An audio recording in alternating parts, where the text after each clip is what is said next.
주역은 주나라에 점치는 책입니다. 역경이라고도 하죠.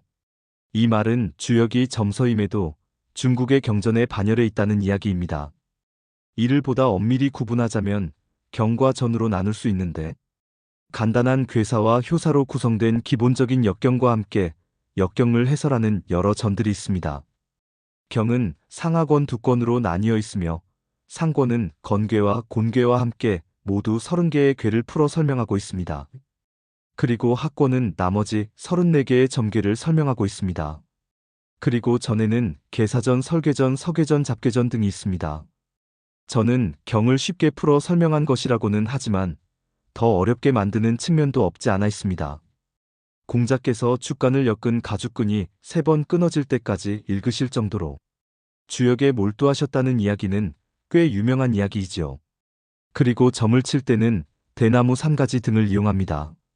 대나무 산가지로 점을 치고서 대나무 주간에 적힌 괴사를 읽는 것입니다. 대나무 산가지 등을 도구로 점을 치면 64개 중 하나의 점괘를 얻게 되는데, 이 점괘가 점을 친 일을 진행시켜야 하는지 멈춰야 하는지를 결정하게 되는 것입니다. 그리고 그 해결책이 64가지라는 것이죠. 여기서 특이한 것은 64개 점괘의 거의 80%에서 90%가 형통하다는 답을 준다는 것입니다. 거의 대부분은 일을 진행시키라고 이야기한다는 말입니다.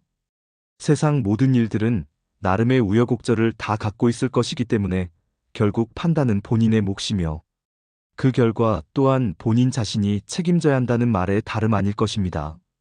과거에 이러이러한 사례가 있었으니 이를 참고하라는 정도로만 이해하시면 될 듯합니다. 육아의 경전들이 대개 그러하듯이 주역도 군자를 위해 쓰여진 책입니다. 즉 왕이나 적어도 그 일가 친척들에게 해당되는 일들을 점칠 때 필요한 책이라는 것이지요. 다시 말해서 다수의 서민이나 평민들은 굳이 주역을 볼 필요가 없다 하겠습니다. 누구나 점을 칠 수는 있겠지만 그 해결책이라는 것이 왕들의 일들로서 대개 풀어 설명하고 있기에 그리 도움이 되지는 않을 것입니다. 주역은 복희 씨가 처음 썼다고도 하는데 이를 확인할 길은 없고, 이후 상나라 제신주왕이 주나라 문왕을 유리에 가두었을 때 주나라 문왕이 천명을 받아 다시 고쳐 이를 완성했다고도 하는데 이도 믿을 바는 못 됩니다. 혹시 전설 속에 복희 씨가 썼다는 것은 믿지 못한다 하더라도 적어도 실존 인물로 여겨지는 문왕이 주역을 작성했다는 것 정도는 사실이 아닐까들 생각하실지도 모르겠는데, 64개의 괴사들이 이야기하는 것들 중 몇몇 사례들은 주나라 문왕 사후의 일들로 보여지면 그러므로 주역의 완성은 문왕 사후일 것이라는 추정이 가능합니다. 그럼에도 다수의 사례들이 주나라 문왕과 그 바로 다음 무왕 때의 일들을 바탕으로 쓰여진 듯 보여지므로 무왕 이후 여러 세대가 지나지 않은 어느 시점에 책은 완성된 것으로 보여집니다. 대략 서주 중반 이후쯤이었겠죠. 중국의 왕조들이 대개 그러하듯이 주나라도 초기 반짝하고서는 혼돈의 시기를 겪습니다. 그래서 성군들의 업적들도 대개 초기 왕들에게 집중되어 있죠. 주역을 음양오행으로 풀어 설명하는 책들이 많지만 제가 아직 학문적으로 미천한 수준이기 때문인지 아직까지 그것을 이해하고 그리고 64괴의 상호간 규칙성을 찾지는 못하고 있습니다. 그나마 하나 깨달은 것은 음양이라는 것이 낮과 밤, 혹은 밝음과 어둠을 뜻하는 것이 아니라 태양이 비쳐 따뜻한 곳과 그렇지 못한 곳을 의미한다는 정도일 것입니다. 즉 세상 일에는 빛과 그림자가 있고 누군가가 이득을 본다면 반대로 누군가는 손해를 보는 사람도 있다는 이야기라는 것입니다. 그런데 여기서 재미있는 것은 주역에서 역이라는 글자가 변화를 의미하고 있으며 운은 늘 변하며 누구도 영원히 불행할 수도 또는 행복할 수도 없다는 것이 주역의 기본적인 논리라는 것입니다. 그래서 주역은 점괘가 형통하다고 해서 자만하지 말 것이며 상황이 불리하다고 해서 기죽을 필요는 없다고 늘 말하고 있습니다.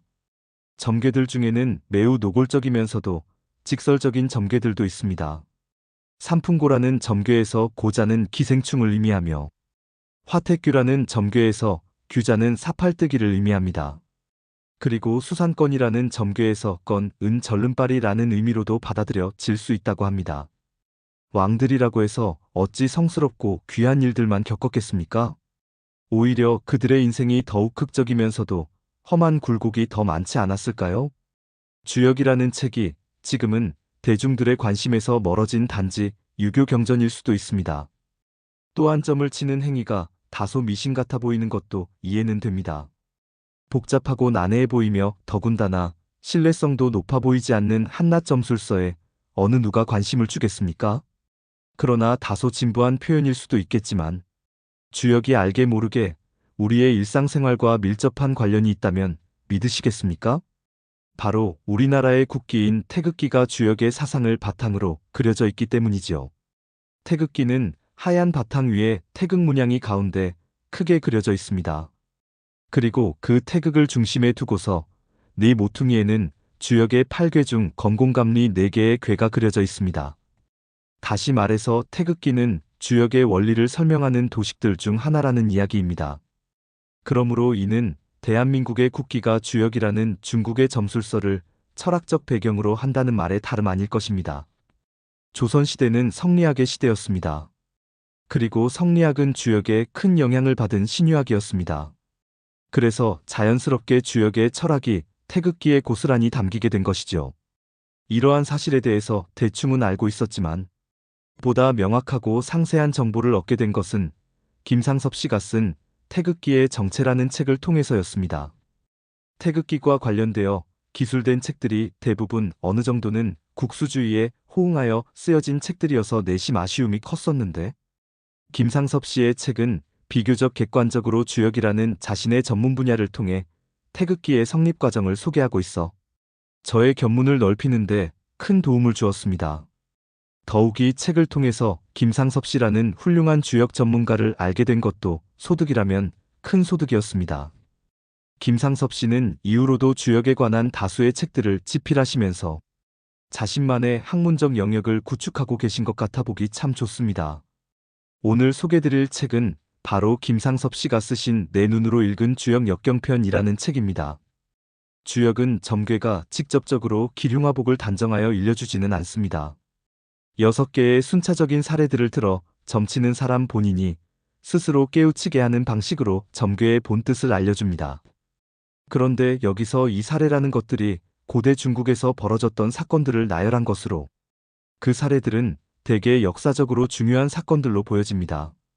그런데 그 역사적 사건들이란 것들이 어느 시대에 어떤 사건이었는지는 명확하게 밝히고 있지 않아 그 부분은 단지 상상의 영역에 머물러 있었습니다. 김상섭 씨는 내 눈으로 읽은 주역 역경편이라는 책을 통해서 64개가 사실은 주나라 무왕이 은나라 제신주왕을 죽여 은나라를 멸망시키고 이어서 주나라를 건국하고 또 왕위를 후대에게 물려주는 서주 초기를 역사를 현재의 우리들에게 전하고 있다고 주장하고 있습니다. 예를 들자면 건괴의 경우는 주나라 문왕의 일생을 이야기하고 있는데 초구 잠룡 무룡에서 잠룡은 주나라 문왕으로서 때가 오기를 기다리며 포기하지 않는 군자의 면모를 보여주고 있다는 것이라고 합니다. 모두 양효로만 구성된 건괴 다음에 나오는 곤괴는 반대로 모두 음효로만 구성되어 있습니다. 음양의 이치로만 따진다면 매우 부정적인 의미의 점괘일 것 같지만 사실 곤괴는 건괴 못지않게 좋은 점괘입니다. 곤괴는 문왕에 이어 왕위를 계승한 무왕에 대한 이야기입니다. 무왕이 은나라를 정벌하는 과정을 함축적으로 설명하고 있다고 합니다. 곤괴의 괴사는 다음과 같습니다. 곤 원영 이빈마지정 군자유유왕 선미우 득주리 서남득붕 동북상붕 안정길 해석하면 다음과 같습니다. 곤 크게 형통한다. 앞말의 점은 이롭다. 군자가 갈 곳이 있어 먼저 미혹하나 뒤에 주도권을 잡으니 이롭다. 서남쪽은 벗을 얻고 동북쪽은 벗을 잃는다. 안전을 묻는 점은 이롭다. 주나라 무왕이 은을 정벌한다는 곤괴의 괴사는 주나라 무왕을 서남에서 일어난 세력으로 그리고 무왕이 멸망시키는 은나라를 동북의 세력이라고 이야기하고 있습니다. 이는 내가 주장하고 있는 고대 중국 역사의 세력 구조와도 일맥상통하는 부분이 있습니다. 나는 여기서 서남의 벗이 혹시 서경의 목서 팔국은 아닌가 라고 추측하고 있습니다. 효사의 마지막 부분인 상육은 이렇게 말합니다. 상육 용전외야 기열현왕. 김상섭 씨는 용들이 들에서 싸우니 그 피가 줄줄 흘러내린다 라고 해석하고 있습니다. 이처럼 주나라를 서남의 세력으로 보고 상나라를 동북의 세력으로 보고 이야기하는 주역의 점괘는 곤괴 말고도 수상권괴가 있습니다. 수상권괴의 괴사는 다음과 같습니다. 건 이서남 분리동북 이견대인 정길. 뜻은 서남 쪽은 이롭고 동북 쪽은 이롭지 않다. 대인을 만나보는 것이 이롭다. 처문키라다. 입니다. 이 또한 주나라를 정의로운 나라로 보고 있으며 상나라를 불의의 나라로 보고 있습니다. 부산현 선생의 이하동 서설에 의문이 가는 대목입니다.